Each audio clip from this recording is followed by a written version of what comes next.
So how does a tiny little antique shop in London, one that's famous for selling exotic seashells, turn into one of the most powerful and, let's be honest, controversial energy companies on the entire planet? Well, today we're going to unpack the incredible, nearly 200-year journey of Royal Dutch Shell.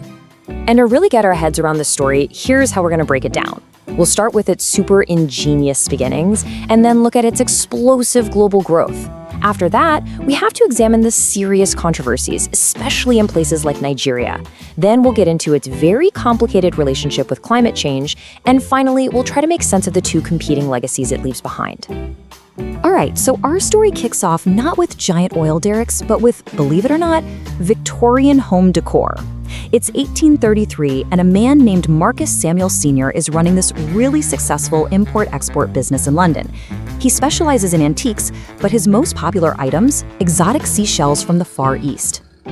What is just mind-blowing is how fast this all happened. So Samuel's sons take over the family business, and they see this massive opportunity, way beyond seashells: oil.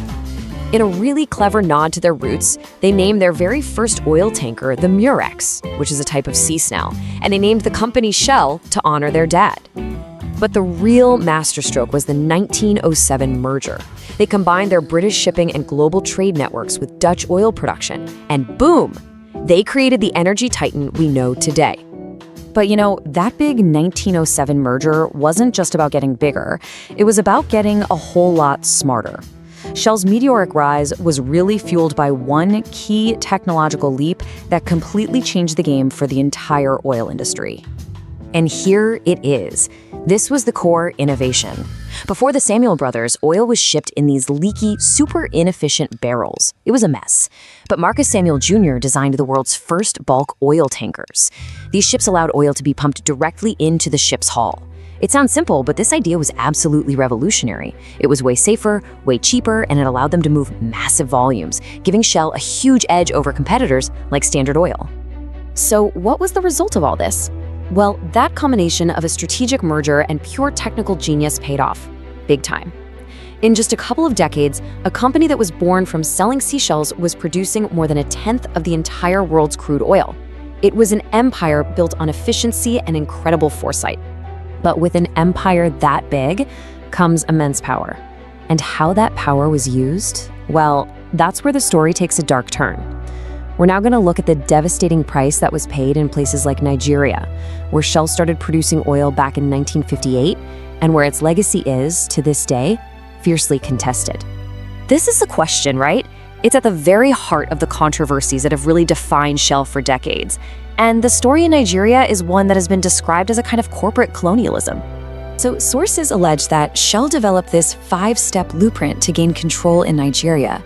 It began by making the government totally dependent on Shell's oil infrastructure.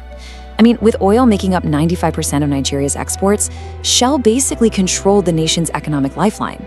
This gave it what's been called unparalleled influence, so much so that one source actually described the Nigerian government as being Shell's daddy.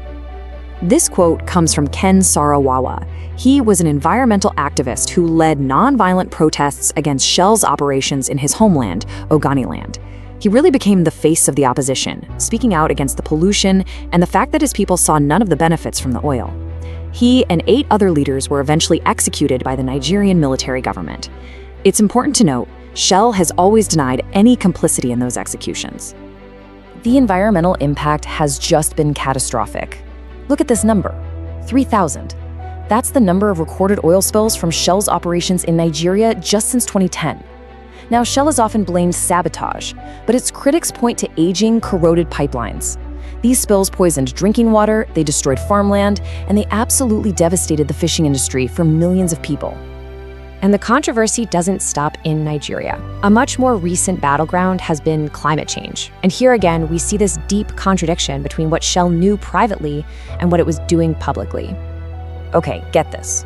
Back in the 1980s, Shell's own confidential research confirmed the severe risks of climate change. They were predicting devastating consequences. And yet, for years after that, the company publicly sought to discredit climate science and spent millions of dollars lobbying against the very climate policies that would threaten its core business. So this brings us to a term you've probably heard a lot: greenwashing. Critics point to Shell's campaigns that marketed carbon-neutral fuel. The whole idea was that you'd pay a few extra cents for gas to fund forest conservation projects, and that would offset your emissions. The problem?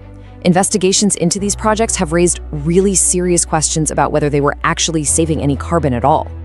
And a picture can be worth 1,000 words. This chart really says it all.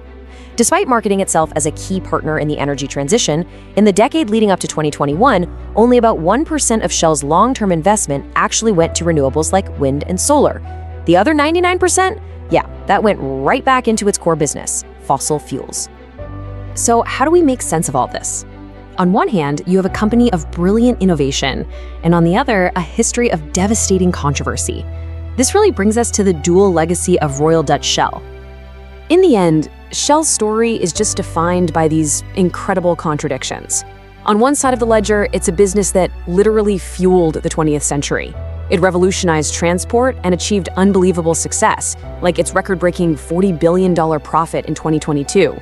But on the other side of that ledger, it's a story of pollution, alleged human rights abuses, and a documented history of fighting against the very climate action its own scientists warned was necessary. And so this leaves us with one final, and I think absolutely critical question.